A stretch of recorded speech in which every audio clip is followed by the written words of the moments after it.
You know, when you hear the name Napoleon Bonaparte, a certain image probably pops into your head, right? The conqueror, the emperor, this almost mythical figure. But what we're going to dig into today is something, well, a little deeper. This is the story of how one man didn't just win a bunch of battles, he completely rewrote the rulebook on war itself. So that's the big question, isn't it? How on earth did this guy, a minor noble from Corsica of all places, manage to just dominate Europe in what was really the blink of an eye? It wasn't just luck, and it wasn't pure ambition either.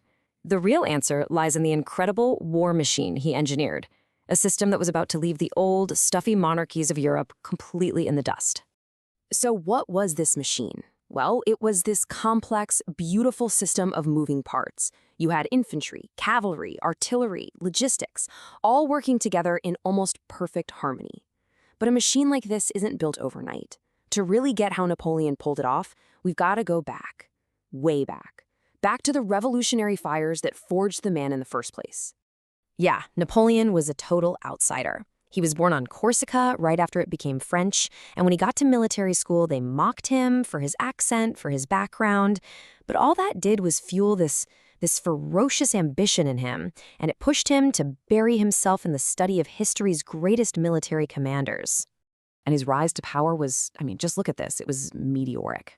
It was basically powered by two things. First, the absolute chaos of the French Revolution, which just threw out all the old rules about who could get promoted. And second, his pure, unadulterated genius with artillery. At Toulon, he uses his cannons to make a name for himself. In Paris, he uses them to literally save the government. And then he gets to Italy.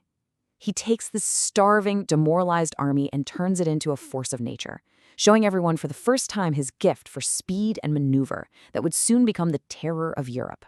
All right, so how did he do it? What was the secret sauce in this incredible war machine? Now we're getting to the heart of his genius. Let's pull back the curtain and look at the blueprint that made his Grande Armée the most feared military force on the continent. It all kicks off with this idea, the corps d'armée system. Now, you have to understand, before Napoleon, armies were these giant, clumsy beasts, just one massive formation crawling across the countryside. Napoleon looked at that and just shattered the model. He broke his army up into these smaller, self-contained mini-armies. They could move on their own, but they could fight as one. And that one change gave him a level of speed and flexibility his enemies just could not wrap their heads around. And this is why it was so incredibly powerful. Each one of these corps was its own little army, with its own infantry, its own cavalry, its own cannons. That meant they could hold their own in a fight for about a day, which gave Napoleon unbelievable options. And this concept, the bataillon carré or battalion square, was the key. Picture his army marching not in a single line, but spread out like a net. They could cover way more ground, but they were always within a day's march of each other. So whenever they found the enemy, they could just collapse on them from all directions. And this chart just lays it out perfectly. Look at the difference. While his enemies were slowly dragging themselves across the map, tied to these massive, slow-moving supply wagons, Napoleon's army was living off the land, moving at speeds that were just unheard of. They were fast, they were agile, and they were completely unpredictable. And here's the crucial thing to understand about Napoleon's mindset. His goal was never just to capture some city or take a hill. His goal was the total and utter annihilation of the enemy's army. And this, the maneuver on the rear, was his favorite way to do it. He'd use a small force to pin the enemy army in place, to get them focused on a fight to their front. Meanwhile, the main body of his army would be making a rapid march all the way around their flank to get behind them, cutting off their supplies and their only road of escape. It was a recipe for panic, confusion, and complete destruction. So once the enemy was pinned, it was time for the knockout punch. And remember, this guy was an artillery officer first and foremost. This is where that training really paid off. See, most generals at the time would spread their cannons out all along the battle line. Napoleon did the exact opposite. He would gather up his cannons, sometimes 100 or more, into one spot, creating what he called the Grande Batterie, a single, terrifying wall of firepower. This battery would just hammer one tiny section of the enemy line until it completely shattered, blasting a hole for his final decisive infantry assault. Okay, so we have the theory, right? The flexible corps, the lightning-fast maneuvers, the overwhelming artillery. Now let's see how Napoleon actually put this terrifying machine to work in some of his most legendary battles. Austerlitz. Honestly, the name itself has become synonymous with tactical genius. He was facing a bigger army, a combined force of Russians and Austrians. And Napoleon didn't just plan a battle, he choreographed an absolute masterpiece of military deception. This plan is it's pure art. Let's walk through it. So, first, the bait. Napoleon intentionally makes his own right flank look weak and gives up the best ground on the battlefield, the Pratzen Heights. He wanted to look vulnerable. And the Allied emperors, totally overconfident, took the bait hook, line, and sinker. They threw the bulk of their army at what they saw as his weak spot.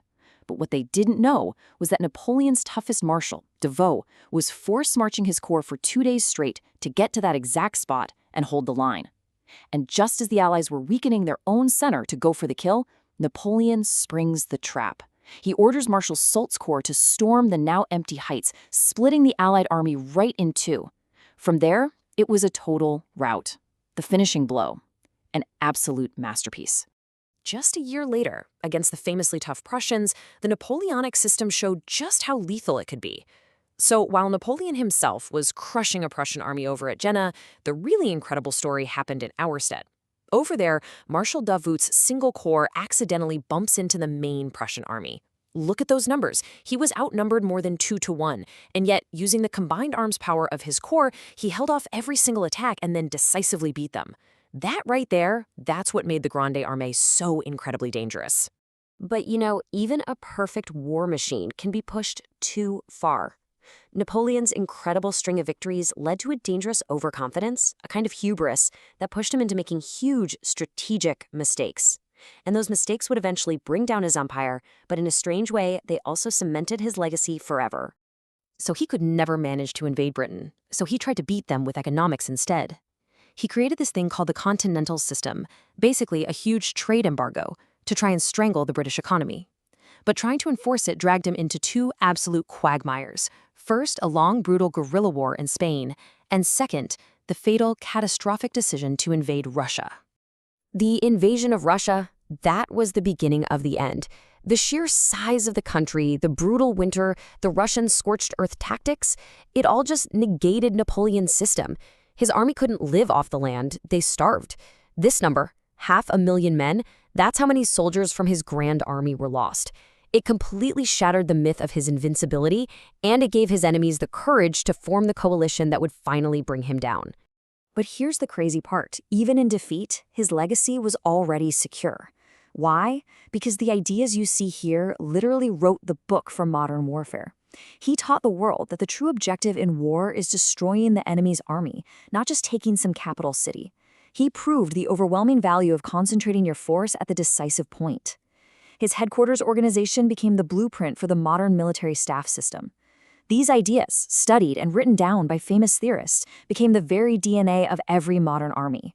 His campaigns are still the textbook for how to win. So, what do we make of him in the end? Was he an autocrat whose endless ambition bled Europe for over a decade? Yes. Was he a military innovator whose principles are still taught at West Point and Sandhurst today? Absolutely. His legacy is as complicated and as fiercely debated as his battles were brilliant. And it leaves us with that one final question. Was he a tyrant or a genius? The truth is, he was probably both.